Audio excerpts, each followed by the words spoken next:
When Mazda set out to replace its largest vehicle, the CX-9, they wanted to offer multiple powertrain options, including this plug-in hybrid, also 3-row seating, and towing for up to 5,000 pounds, yet offering all this in a package using their Kodo design philosophy along with upscale materials. Does Mazda offer the goods with this new CX-90? We will review its features and drive the CX-90 and offer our perspectives on this attractive vehicle. I'm George Torline with Randy Stern, and this is Victory in Reseda.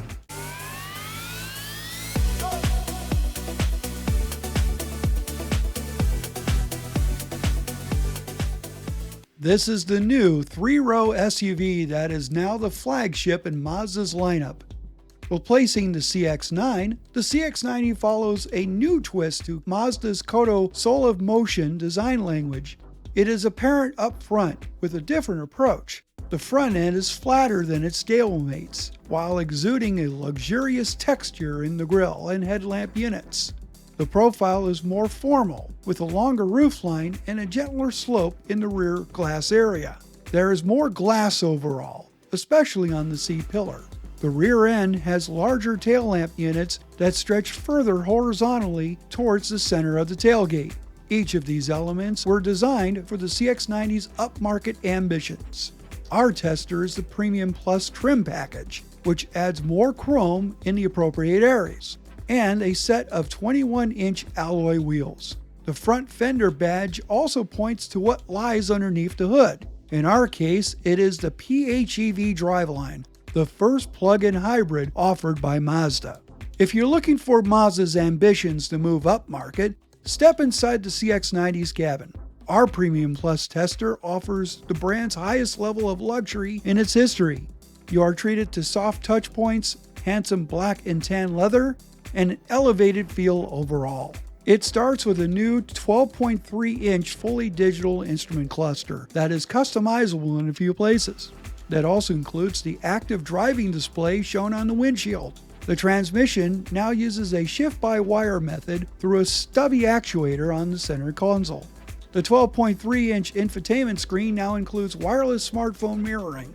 All of the switches and controls were elevated to improve the overall user experience. The front seats are supportive, but they do feel on the firm side, and most bodies will get comfortable. Our Premium Plus tester came with captain chairs for the second row. They fold and slide to make room for third row access.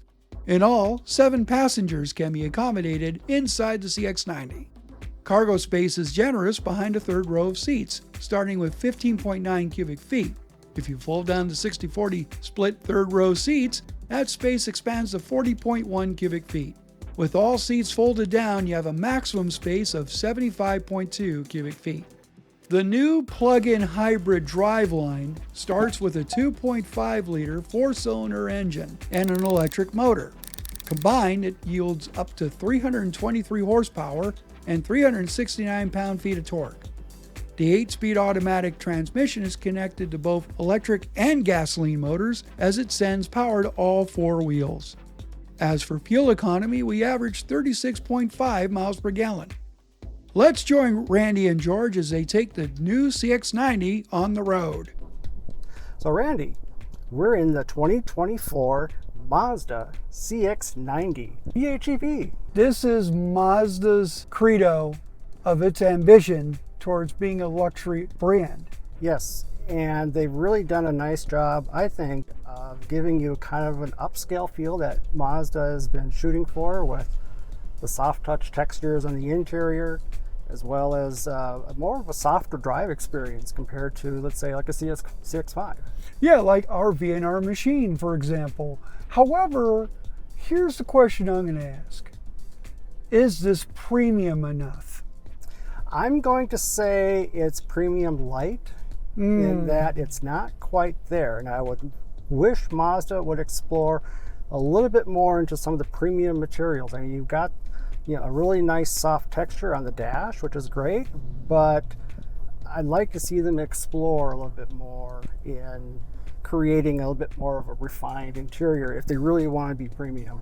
Exactly. I mean, we've driven some very premium cars, very luxurious cars recently.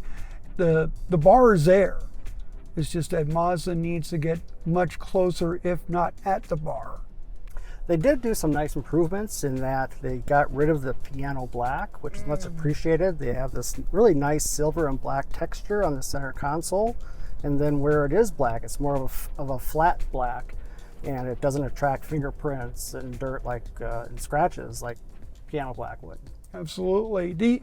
The one other thing that Mazda has done is they elevated a lot of different components in this car. For example, this is actually the first Mazda with a fully digital instrumentation cluster.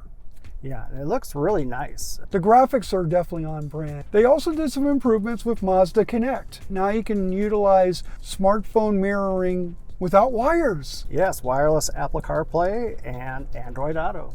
Exactly. And then you can also use that as a touch screen for your smartphone mirroring. They have yet to make that leap to make it fully touchscreen for the whole interface outside of those environments. They're getting there. They're getting there. Yes, they're getting there.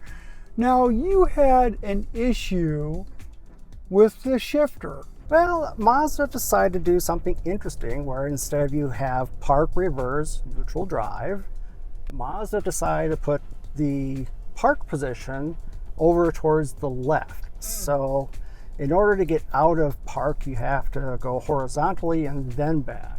Sort of almost like a dogleg in a sense. However, that's more of a shift-by-wire configuration now. But that's also leading to some other changes with the Mazda CX-90 that are brand firsts. Sure. But the kicker in that shifter is that when you're done driving, let's say I'm done driving and I want to put it in park, I go all the way forward and wait, I'm in reverse. Just by habit, you just assume the forwardmost position is park. Right. But in this car, it's not. Let's talk about some other firsts. The Tester we're in is the first plug-in hybrid in Mazda's history.